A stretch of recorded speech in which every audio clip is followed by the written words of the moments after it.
Bueno, jueves caliente en la política provincial, nacional, también municipal. En la provincial porque quedó planteado que la posible reforma de la Constitución se va a discutir dentro de 2 semanas en la legislatura de Santa Fe. Hay aparentemente ahí los votos que aportaría el justicialismo podrían ser centrales para esto de lograr los 34 votos que necesita para la mayoría especial del Poder Ejecutivo. Y lograr la ansiada discusión más adelante de la reforma de la Constitución.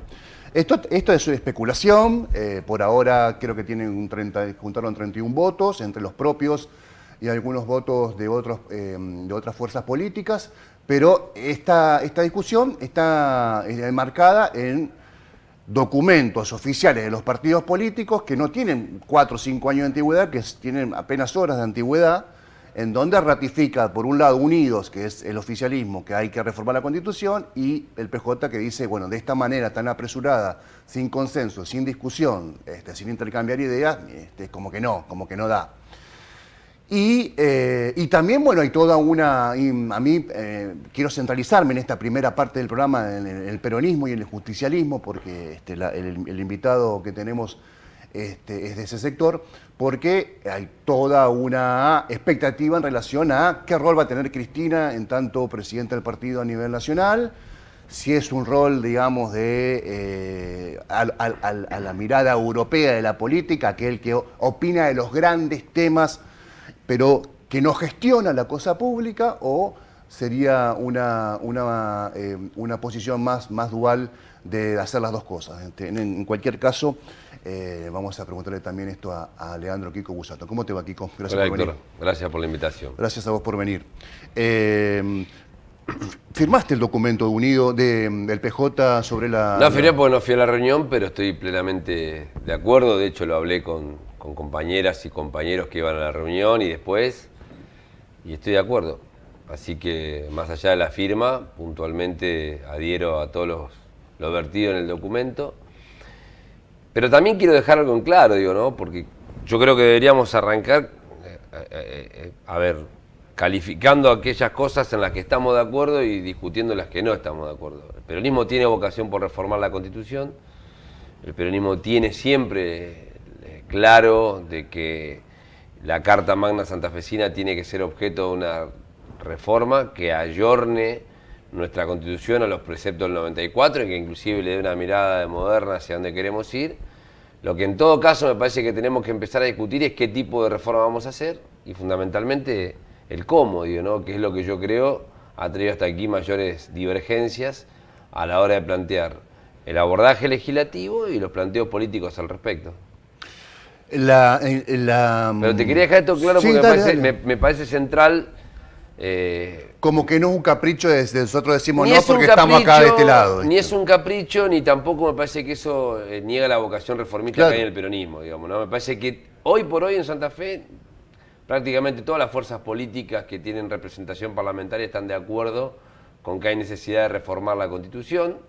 Lo que ocurre es que esa necesidad tiene que trasuntar en un gran acuerdo político, en un gran pacto democrático, y hasta aquí lo que hemos visto son arrestos de la política, en este caso del Poder Ejecutivo actual de Puyaro, de llevar claramente un proceso de reforma con los tiempos y en el modo que el Ejecutivo quiere, aprovechando una mayoría circunstancial que yo creo que debería ser o debería ceder frente a este tipo de normas, ¿no? Ahora, una reforma a la Constitución, digamos, no estamos asistiendo a grandes movilizaciones de los barrios populares marchando hacia las instituciones pidiendo reforma ya. Está claro eso. Estamos asistiendo a las movilizaciones de sectores populares pidiendo comida ya. Es un contexto raro, complicado, más o menos parecido a los últimos 40 años de democracia en Argentina, a veces un poquito mejor, a veces un poquito peor. Pero quiero que vos, en tu mirada particular, me diga en qué puede mejorar. Si querés, podemos decirle la vida institucional, las relaciones institucionales, una reforma de la Constitución. Bueno, institucionalmente yo creo que hay que ayornar el Estado santafesino, digamos, ¿no? A los cambios institucionales que ha habido en la Argentina y en el mundo en los últimos 30 o 40 años, desde la incorporación de la Defensoría del Pueblo con rango constitucional, pasando claramente por un Poder Judicial que esté organizado de otra manera, trabajando claramente en la extensión de los mandatos de los presidentes comunales, garantizando la autonomía de los municipios, incorporando mecanismos de participación semidirecta, como son la revocatoria, el mandato popular, la iniciativa popular, y también, me parece a mí, abordando una cuestión siempre escabrosa o siempre de alguna u otra manera tabú, que es la reforma que incorpora la reelección del gobernador. Me parece que es un tema que hay que también abordarlo, e inclusive la limitación a la reelección de los mandatos indefinidos de los legisladores. Yo creo que todo eso es parte de la reforma institucional que hay que pensar hacia adelante. Lo otro que yo creo que puede incorporarse son determinados derechos que constitucionalmente deberían, de alguna u otra manera, dejarnos a los santafesinos y las santafesinas tranquilas, que tenemos una provincia en donde el Estado no cede un ápice en función de intereses privados. Digo esto para referirme, por ejemplo, al derecho al acceso a la tierra. En una provincia como esta nosotros no podemos dejar librado que el mercado sea el que regule el acceso a la tierra, derecho a un ambiente sano y a una producción sostenible, derecho a trabajar claramente en nuestros ríos con nuestros recursos naturales, derecho claramente a trabajar en el acceso a la información y también, obviamente, en el derecho a la conectividad, que es un derecho que ha aparecido como de cuarta o quinta generación y que hoy necesitas constitucionalmente fijarlo como una premisa para que nuestra ciudadanía tenga pleno certeza de que pueda hacerlo.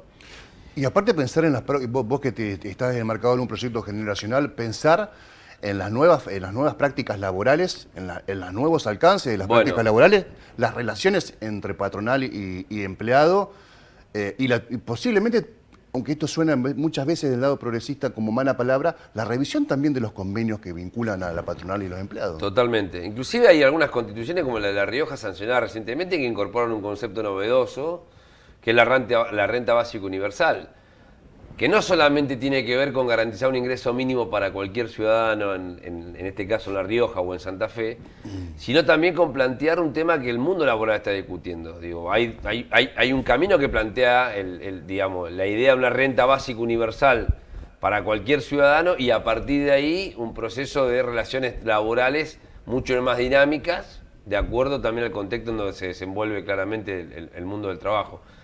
Yo creo que es muy difícil trasuntar en el hoy, en lo inmediato, la idea de que al ciudadano una reforma constitucional lo va a modificar o le va a modificar la vida per se. Es difícil justificarla. Es difícil. Ahora, siempre los tiempos son complejos, requieren consensos políticos, y en el mediano y largo plazo me parece que trabajar en una reforma constitucional tiene beneficios para toda la sociedad. En la medida que también la política esté dispuesta, primero, ni más ni menos que a jurar por una constitución y a cumplirla, y a cumplir con la ley, porque también ese es el otro problema, digo, ¿no? Muchas veces son los propios funcionarios, la propia política, la que violenta la constitución que ha jurado o las leyes que ha sancionado. Digo, me parece que también hay que apegarse a cumplir con eso. No quiero ser tu exégeta, hay que decir que este gobernador no puede aspirar a una reelección si es que sale la reelección en la reforma. Yo creo que no debería hacerlo. Pero bueno, es una discusión que seguramente será parte de la convención en la medida que salga.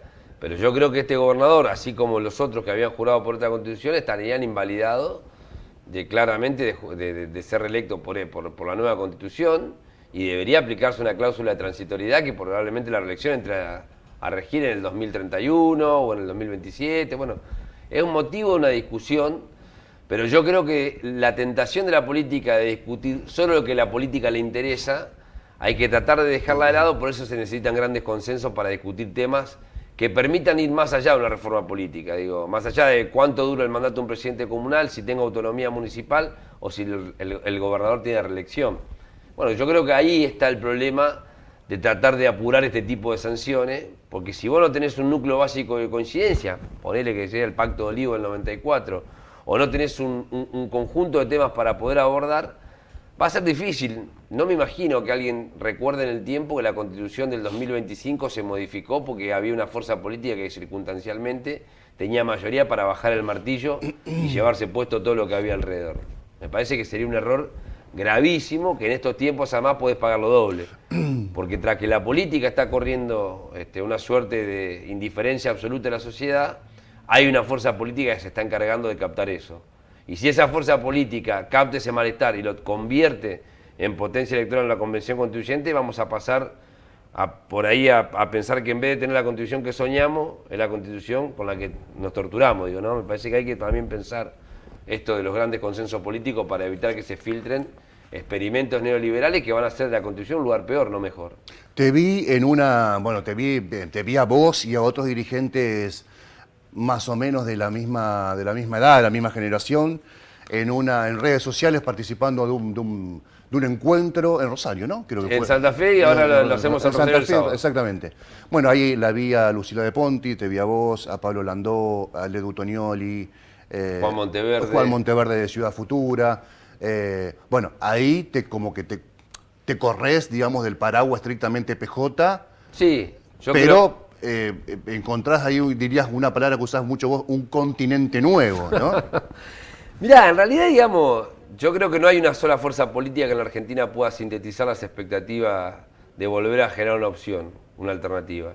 Y yo creo que si hay algo en lo que tenemos una coincidencia plena, por lo menos quienes estábamos ahí, no solamente quienes tomamos la palabra, sino un montón de gente, más de 500 personas que fueron el sábado pasado a Festram, es que en algún lugar la política perdió el rumbo. Y empezó a hablar mucho de los problemas de los dirigentes, empezó a hablar poco de los temas de la gente, y eso hizo que fracasara claramente el intento de que la democracia era, de alguna u otra manera, el camino para solucionar los problemas de la ciudadanía. Frente a eso, emergió una opción que canalizó la bronca de la sociedad, que canalizó la angustia y que hoy puso a Milei de presidente. Bueno, ¿cómo construimos una alternativa para volver a hacer que la política sea un vehículo que movilice las expectativas de que la sociedad puede vivir de otra manera? Y en eso me parece que hay que preguntarse menos de dónde viene cada uno y un poco más hacia dónde quiere ir cada fuerza política. Y el peronismo tiene para aportar en la construcción de un frente común, en este caso, por lo menos a través de una cantidad importante de dirigentes, que estamos explorando caminos alternativos con otras fuerzas populares y progresistas.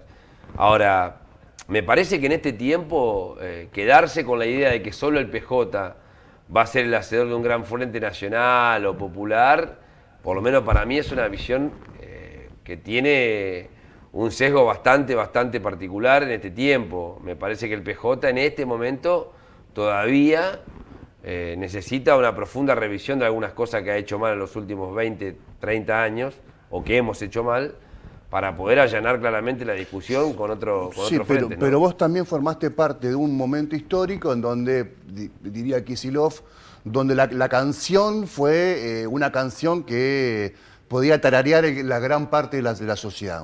El primer momento del kirchnerismo fue amplio consenso, construcción de poder, reformas institucionales, recuperación económica, incorporación de los pobres a una vida un poco más de clase media, la empoderó a la clase media. Es un proceso virtuoso que nadie puede dejar de lado.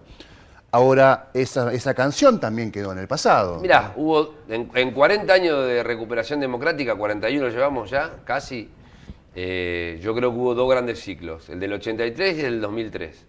Dos ciclos democráticos que tuvieron claramente características refundacionales de dos periodos con mucha profundidad. Después de 20 años del 2003, ese ciclo muestra síntomas de agotamiento. ¿Por qué? Porque lo que antes eran comportamientos instituyentes terminaron siendo comportamientos instituidos, porque la dirigencia política que en algún momento transformó, perfiló el status quo, y porque la fuerza política de la que nosotros formamos parte no fue capaz de generar un proceso de recambio y de alternativa que permitiera movilizar para hablar de lo que Axel llama nuevas canciones o nuevas melodías, que para mí es totalmente acertado. No porque tengamos que dejar de lado todo lo que hicimos, no porque la historia comienza cada vez que uno interviene en la esfera pública, pero que sin lugar a duda hay que revisar periódicamente y adaptar nuestro posicionamiento de acuerdo también a la coyuntura y a la realidad que está viviendo la sociedad. Me parece que es un tema que el peronismo debería hacer. En algún momento lo hizo con Néstor, vos te debes acordar, a Néstor lo criticaban muchísimo porque no exhibía la liturgia peronista en los actos y porque hablaba de la famosa transversalidad, pero fue un momento refundacional. Bueno, me parece que tenemos que volver a generar un 2003 en el sentido de recuperar la política como herramienta dinamizadora de determinadas discusiones que la Argentina no está dando, sí, o que el peronismo por lo menos está ausente. Mira, pusiste ahí tres mojones. 83, el eslogan de campaña de Alfonsín era "Somos la vida". Somos la vida porque lo que había pasado era la muerte, total, el genocidio. Total. Somos la vida, se metaboliza, se banca esa definición de somos la vida, la sociedad la hace suya, más o menos en el gran cuerpo de la sociedad entiende que la salida era democrática. En el 2003, esto que vos decís es importante también, Néstor entiende que el pejotismo solo podía generar, digamos, algún ruido ahí en la construcción de una convivencia. ¿Te acuerdas que no se cantaba la marcha, se cantaba el himno, era solo banderas argentinas? Pero 20 años después, todo eso virtuoso que tuvo el proceso 83 y el proceso 2003 es totalmente contrario. Es marcar la diferencia, es habilitar el odio, promocionarlo. Bueno, porque, promocionarlo estatalmente, además, que eso es lo más... yo creo que necesitamos rever o rehacer entre las fuerzas políticas, por lo menos que tengamos ocasión para hacerlo, nuevos pactos democráticos. Los pactos democráticos también son producto de un tiempo. Probablemente hoy, 20 años después del 2003, la consigna sobre la que restaurar la democracia ya no es solo lo que hicimos en el 2003 o en el 83. Eso es la base de donde partir, pero necesitamos abordar temas nuevos, porque hay actores que se incorporaron a la vida democrática, no solamente en términos etarios, sino también en términos económicos y sociales, y con ello hay que volver a discutir Argentina. Está claro que la no respuesta a tiempo de algunos de estos temas trajo aparejado un proceso de gran frustración democrática. Esto lo decía Cristina ya por 2021, 2022. Una gran frustración democrática. Y esa frustración democrática no se canalizó esta vez en el que se vayan todos. Se canalizó en una fuerza política que dijo, yo vengo a romper todo lo que se hizo antes. Los dirigentes políticos son parte de un problema que la Argentina tiene que denominar casta. Y el Estado es el mal mayor para que la Argentina no progrese. Bueno, nosotros tenemos una visión exactamente opuesta respecto al rol del Estado. También es verdad que no te podés quedar reivindicando el rol del Estado en una Argentina donde a veces para que un chico pueda ir a la escuela necesita ser un raíz de cosas inimaginables, que sus padres tengan que poder mandarlo porque tengan laburo, que el pibe vaya a estudiar y no a comer a una escuela, que en el medio no tenga un episodio de inseguridad, que una persona que va a un centro de salud tenga la posibilidad de que lo atiendan a tiempo, de que no tengan dificultades para intervenirlo posteriormente. Digo, hay un montón de cosas que nosotros reivindicamos que en la práctica difieren demasiado de lo que uno pretende. Y eso trajo un proceso de frustración que hay que volver a repararlo. Entonces, va a haber que discutir, o mejor dicho, va a haber que reafirmar la salud pública ahora, va a haber que discutir su sistema para que funcione eficientemente. Va a haber que reivindicar siempre la educación pública. Ahora, no discutir solamente la paritaria docente y las condiciones de laburo de los maestros. Va a haber que discutir de nuevo la currícula, va a haber que discutir qué escuela queremos. Y esos debates son, yo diría, necesarios con toda la comunidad, con los que piensan como nosotros y con los que piensan probablemente en algunas cosas diferentes a nosotros. El límite es Milei, porque no cree en esas cosas, cree exactamente lo contrario. Bueno, el límite está ahí, ¿no? ¿Pensás que Cristina puede tener algún acuerdo con Milei, con el gobierno? Yo creo que no, espero que no. La verdad que no llego a esos niveles de conocimiento, pero me parece que no hay ningún tipo de acuerdo. Creo que hay un proceso antagónico en ese sentido, digamos, ¿no? Nosotros reivindicamos, como te decía, un montón de cosas. El peronismo, Cristina misma reivindica un montón de cosas que están en las antípodas del gobierno de Milei, y me parece que se intenta de alguna u otra manera pegar un chicle porque hay un sector de la política argentina que intenta regenerar una ancha avenida del medio y trata de poner en los extremos dos fuerzas políticas que hoy acaparan, yo diría, tercios en la sociedad. Digo, la Libertad Avanza le comió el electorado a una parte del PRO, sí. Y el kirchnerismo le comió el electorado a una parte del peronismo, clásicamente, y hoy hay una serie de dirigentes que deambulan por el medio, con definiciones que no son muy concretas, e intentan decir, bueno, el problema de la Argentina son estos extremos. Sin embargo, si vos te pones a pensar, la mayor parte de la Argentina todavía sigue reaccionando binariamente. Exacto, sí. No cree en esta construcción del medio lavada y sigue apostando por opciones mucho más jugadas y definidas en términos políticos e ideológicos. La irrupción de Cristina, presidenta del partido, ¿es qué? Es una gran oportunidad para que el peronismo ordene un programa, para que convoque dirigentes y dirigentas de todo el país y fundamentalmente para que se reivindique con un pedazo importante de nuestro electorado histórico para entender que tenemos nuestra mejor dirigente a cargo de la fuerza política. Si vos me preguntás a mí, me parece que Cristina tiene un rol estratégico que va mucho más allá de la presidencia del PJ. Pero en este momento tomar la herramienta del PJ para tratar de que el movimiento y el partido coincidan y construir a partir de ahí una serie de propuestas que permitan discutir 6, 7, 8, 10 temas básicos con la sociedad y con otras fuerzas políticas, me parece que es un acierto y ojalá que podamos verlo pronto materializado, ¿no? Gracias, Leandro, por venir. No, gracias a Muchas ustedes como siempre, Héctor.